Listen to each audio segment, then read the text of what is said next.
Hi friends, ఈరోజు మట్టి కుండలో బెల్లం కీర్ చేస్తున్నాను. మా అమ్మమ్మ స్టైల్లో చేస్తున్నాను. ఎక్కువ మా అమ్మమ్మ ఇలా మట్టి కుండల్లోనే చేసేది, అలాగే బెల్లంతో ఎక్కువ స్వీట్ చేసేది. అందుకే మా అమ్మమ్మ స్టైల్ ఫాలో అయిపోతున్నాను. చాలా అంటే చాలా టేస్టీగా ఉంటుంది.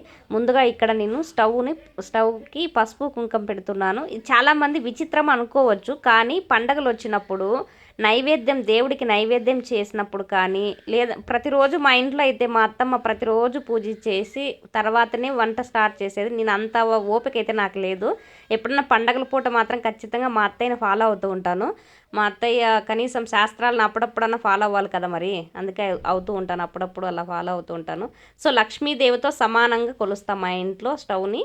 అలాగే కుండని కూడా పూజ చేస్తున్నాను. నైవేద్యం చేస్తున్నాం కాబట్టి దేవుడికి, అందుకే కుండకు కూడా అదే కొత్త కుండ తీసుకున్నాను. కుండకి పసుపు కుంకుమ పెట్టి కుండని బాగా అలంకరించి పెట్టాను. అంటే డైలీ ఇలా చేయమనుకో, ఎప్పుడో పండగల పూట మాత్రమే ఇలా చేస్తూ ఉంటాము. ఇప్పుడు వచ్చి కుండ పెట్టాను. కుండలోకి ఒక గ్లాస్ వాటర్ పోసాను. ఒక గ్లాస్ వాటర్ పోసిన తర్వాత అలాగే అదే గ్లాస్తో 3 గ్లాసులు పాలు తీసుకున్నాను. పచ్చిపాలు తీసుకున్నాను. కాకపెట్టైనా వేయచ్చు, బట్ అయితే నేను పచ్చిపాలు తీసుకున్నాను. ఎందుకంటే బియ్యం అవంతా ఉడికేసరికి కాగిపోతాయి కాబట్టి మళ్ళీ మనం సపరేట్ కాగబెట్టుకోవాల్సిన అవసరం లేదు. అందుకోసం అనేసి నేను పచ్చిపాలే తీసుకున్నాను. ఒక గ్లాస్ వాటరు, 3 గ్లాసులు పచ్చిపాలు తీసుకున్నాను. బెల్లము సన్నగా తరిగి పక్కన పెట్టుకున్నాను నేను. అలాగే బియ్యం ఒక గ్లాసు, ఇప్పుడు పోసిన గ్లాస్తోనే ఒక గ్లాసు బియ్యం తీసుకొని ఒక గంట సేపు పక్కన నానబెట్టి పెట్టాను.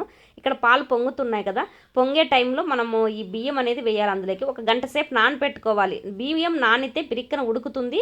అలాగే మనకి కీర్ అయిన తర్వాత కూడా మనకి గట్టి పడదు.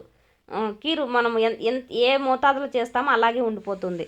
సో నేను ఇక్కడ బియ్యం వేసాను. ఇది కొంచెం ఉడుకుతూ ఉంది కదా, ఇప్పుడు బెల్లం దంచి పక్కన పెట్టుకున్నాను.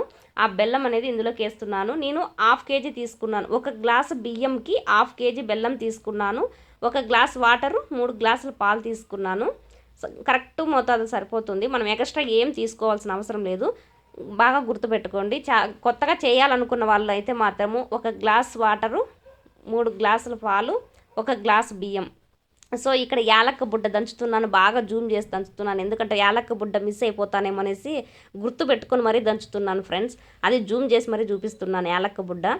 అలాగే ఒక బాండ్లీ ఇంకోటి పెనం పెట్టుకొని అందులోకి నెయ్యి వేసాను. ఒక గంటి నెయ్యి వేసాను. అందులోకి బాదాము, జీడిపప్పు, ద్రాక్ష, గోలంబి అన్నీ వేసేసాను. ఇందులోకి వేసేసి బాగా వేపేశాను. ఇది నెయ్యి ఎక్కువ వేసాను. సో నెయ్యి ఎక్కువ వేసినా కూడా మనం మళ్ళా కీర్లోకి వేస్తాం కాబట్టి మనకి ఎక్కువ నెయ్యి ఉన్నా కూడా నో ప్రాబ్లం. అయిపోయింది, కొంచెం కీర్ రెడీ అయిపోయింది, 3/4% అయిపోయింది. ఇంకా అందులోకి ద్రాక్ష, గోలంబి అవన్నీ వేసేసాను. ఇది కొంచెం వేసిన తర్వాత ఒక 1 మినిట్ ఉంటే చాలు.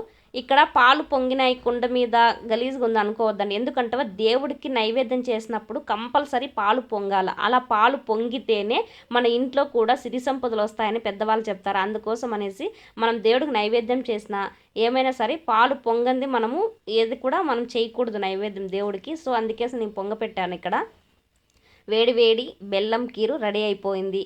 మట్టి కుండలో బెల్లం కీరు రెడీ. సో మీరు కూడా ఇలా ట్రై చేయాలనుకుంటే డెఫినెట్లీ ట్రై చేయండి. మంచిగా టేస్ట్ అయితే సూపర్గా ఉంటుంది, ఎక్సలెంట్గా ఉంటుంది. ఇంకా నెయ్యి కావాలనుకుంటే నెయ్యి మళ్ళీ నెయ్యి వేసుకోవచ్చు. నాకు నెయ్యి కూడా నేను అందులో వేసాను కాబట్టి ఎక్కువ నెయ్యి తినను కాబట్టి లైట్గా వేసాను నేను. సో పైన జీడిపప్పు, బాదం అంతా వేసాను.